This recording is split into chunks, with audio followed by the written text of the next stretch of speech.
सुभद्रार बड़ अपडेट आसी जाइए। सुभद्रा 25 तारिख जो चतुर्थ किस्ती मिलवार थिला ताहा मिलिबो नाही। तो काहेकि मिलिबो ता विषय रे उपमुख्यमंत्री प्रभाती परिडा सब तथ्य देई कहिसंती कोन पाई प्रॉब्लम रहिला। चलंतु देखिबा कोन कहउचंती। रे ई केवाईसी करबा को पड़िबो।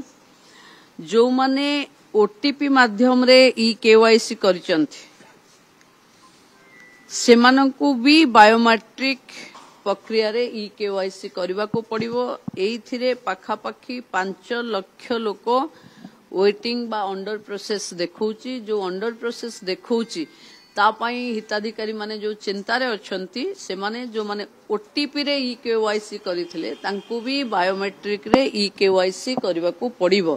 तेनु एइटा को जेते सेवा केंद्र बा मो सेवा केंद्र रे ही करबा को पड़िबो। तेनु सेठी एमाने करबा को पड़िबो। एमान को ई केवाईसी काई पाई गोटे मेजर एप्लीकेशन 5 लाख रु ऊर्ध्व पड़े। हेल्प डेस्क अंगनवाड़ी रो दीदी सीडीपीओ माध्यम रे गाँ को जाउचंती। गाँ रो निर्वाचित बा पंचायत रो निर्वाचित प्रतिनिधि मानक सहायता रे गाँ गाँ जाउचंती। आरआई माने भी जाउचंती। जो 5 एकर रु अधिक जमी जो इश्यूज अछि कि अनेक लोक हमको लेखिक एप्लिकेशन दौचंती कि 5 एकर जमी हमर नाही पुणी भी 5 एकर जमी आधार रे हमको वंचित करा जाउची बोली तार गोटे फील्ड सर्वे जाइछ।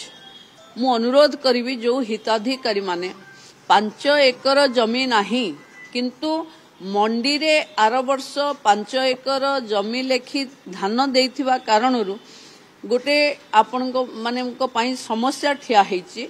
जदि आपनको पाखे 5 एकर रो जागा नाही भूल बसत एकथा हेची ताहले आपन माने से पोर्टाल रो ग्रीवांस रे गोटे जाईकरी सुभद्रा पोर्टाल रे भी ग्रीवांस देई परिवे नहीं तो ब्लॉक रे जो कमिटी हेइबो एवं चतुर्थ पर्याय रे सेमानकु भी इन्वॉल्व करा जिवो। रिजेक्ट लिस्ट जोटा गां को जाईची आमे 3 थर भी ताकू पुणी वेरिफिकेशन करी पठेलाणु। एबे रिजेक्ट लिस्ट रो वेरिफिकेशन हेला बेले मु सबु हिताधिकारी को अनुरोध करिवि कि जो मानकर आधार बाहर रो अछि से भली लोक मानकु आउ थरे देखै देबा को पड़िबो कि आधार रो एंट्रीटा भूल हे जाइछि बोली से माने भाबुचंती। तो यदि सठिक अछि आपन को पाखे तांकु देखै करी करबा को पड़िबो। सबुठु बड़ कंप्लेन जहां मो पाखकु मो ईमेल रे आसीछि मो व्हाट्सएप रे आसीछि से होछि ऑप्ट आउट। ओडिसा रे पाखरिबो सबुठु बड़ कंप्लेन जहां मो पाखकु मो ईमेल रे आसीछि मो व्हाट्सएप रे आसीछि से होछि ऑप्ट आउट। ओडिसा रे पाखापाखी 31,000 हिताधिकारी ऑप्ट आउट ऑप्शन रे निजकु सेथिरु निवृत्त करिसंती किंतु मो पाखकु चिट्ठी लेखुचंती कि आमे भाबिलु एग्री बोली भाबी टिक चिन्ह मारी ऑप्ट आउट माने लॉग आउट कलु बोली कर देइछु। जो माने एंती भूल रे करिथिबे तांको पाई भी प्रशासन आमे चिंता करूछु विभाग कि जो माने ऑप्ट आउट हेइथिले जदि सेमानंकर भी भावना अछि कि मो ऑप्ट आउट भूल रे हे जाइछि किंतु योग्य हिताधिकारी ताहले सेमाने भी पोर्टाल रे हमकु कंप्लेन दे देले पुणे आमे से ऑप्शन रे तांकु एंट्री करिवु।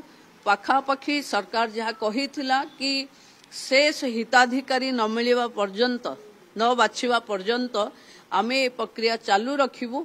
सेथि पई सुभद्रा रो जे पर्यंत ये इनक्वारी प्रोसेस चालुची से पर्यंत आमे चतुर्थ पर्याय को स्थगित रखिचु। आगो को चतुर्थ पर्याय ये सब कार्य संपूर्ण हैला परे माननीय मुख्यमंत्री सहित आलोचना करिवु एवं आमे एकु दबु कारण आमे चाहूचु चतुर्थ पर्याय हेले कोटिए रु ऊर्ध्व महिला हे जिवे जे बाद पड़िबो ताकू लागिबो कि कोटिए भितरे मु रहिलिनी सेथि पई आमे सुजोग दउचु कि समस्ते ये प्रक्रिया रे शामिल हुंतु।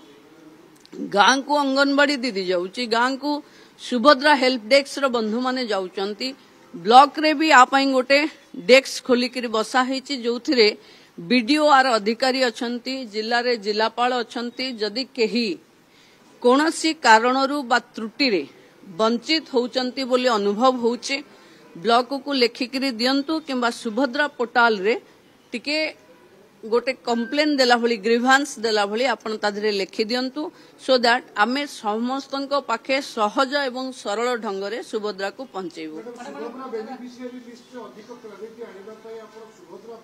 मुताबक आपण मानकु समस्त को मिलिबो तो सेति प्रति तरबर न होइकिनी आपण आपणक जो रही जहाँ भी गाइडलाइन आसुची ताकू पालन करंतु आउ सरकार आपणको टिकी निकी तथ्य सहित देई आसुचंती आगु भी देबे तो सेति प्रति आपण टेंशन नियंतुनी आपण आराम से रुहंतु आपणक सुभद्रा किस्ती ठीक समय रे सरकार देबे काहेकि ना सरकार प्रतिबद्ध सरकार कहिसंती समस्त को उपयुक्त महिला को सुभद्रा किस्ती मिलिबो तो अधिक जानिया पई आम चैनल को देखु सब्सक्राइब करंतु लाइक करंतु।